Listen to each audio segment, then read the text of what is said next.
সোনালী ব্যাংকের পরিচালক পদ থেকে সরিয়ে দেওয়া হচ্ছে মতিউরকে। জাতীয় রাজস্ব বোর্ডের আলোচিত সদস্য মতিউর রহমান রাষ্ট্রমালিকাধীন সোনালী ব্যাংক পিএলসির পরিচালক। তবে আজ রোববার বেলা 11টায় অনুষ্ঠেয় ব্যাংকটির পরিচালনা পর্ষদের বৈঠকে মতিউর রহমান উপস্থিত থাকছেন না। চলতি সপ্তাহের মধ্যে পরিচালক পদ থেকে তাকে অপসারণও করা হতে পারে। আজ বৈঠকে সভাপতিত্ব করবেন ব্যাংকটির পর্ষদ চেয়ারম্যান জিয়াউল হাসান সিদ্দিকী।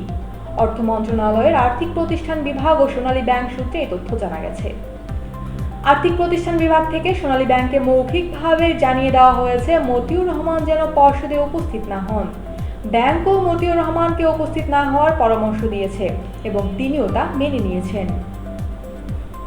এবার কোরবানির ঈদে রাজধানীর মোহাম্মদপুরের সাদিক অ্যাগ্রো থেকে মতিউর রহমানের ছেলে 15 লাখ টাকা একটি ছাগল ছাড়াও ঢাকার বিভিন্ন খামার থেকে 70 লাখ টাকার গরু কিনেছেন বলে সামাজিক যোগাযোগ মাধ্যম ও গণমাধ্যমে উঠে আসে।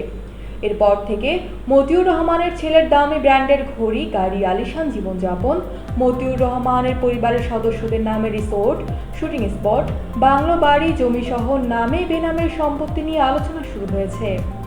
মতিউর রহমান কাস্টমস, এক্সাইজ ও ভ্যাট আপিলেট ট্রাইব্যুনালের সভাপতি, পাশাপাশি সোনালী ব্যাংকের পরিচালক। 2022 সালের 1 ফেব্রুয়ারি 3 বছরের জন্য তাকে সোনালী ব্যাংকের পরিচালক নিয়োগ দেওয়ার সুপারিশ করে আর্থিক প্রতিষ্ঠান বিভাগ। তখন আর্থিক প্রতিষ্ঠান বিভাগের সচিব ছিলেন শেখ মোহাম্মদ সলিমুল্লাহ। পুনঃনিয়োগ না পাওয়ায় তিনি গত মাসে অবসরে গেছেন।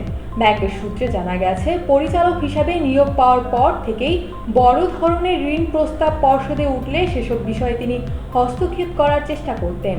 পর্ষদের অন্য সদস্যদের বলিষ্ঠ ভূমিকার কারণে শেষ পর্যন্ত তিনি সফল হতে পারতেন না।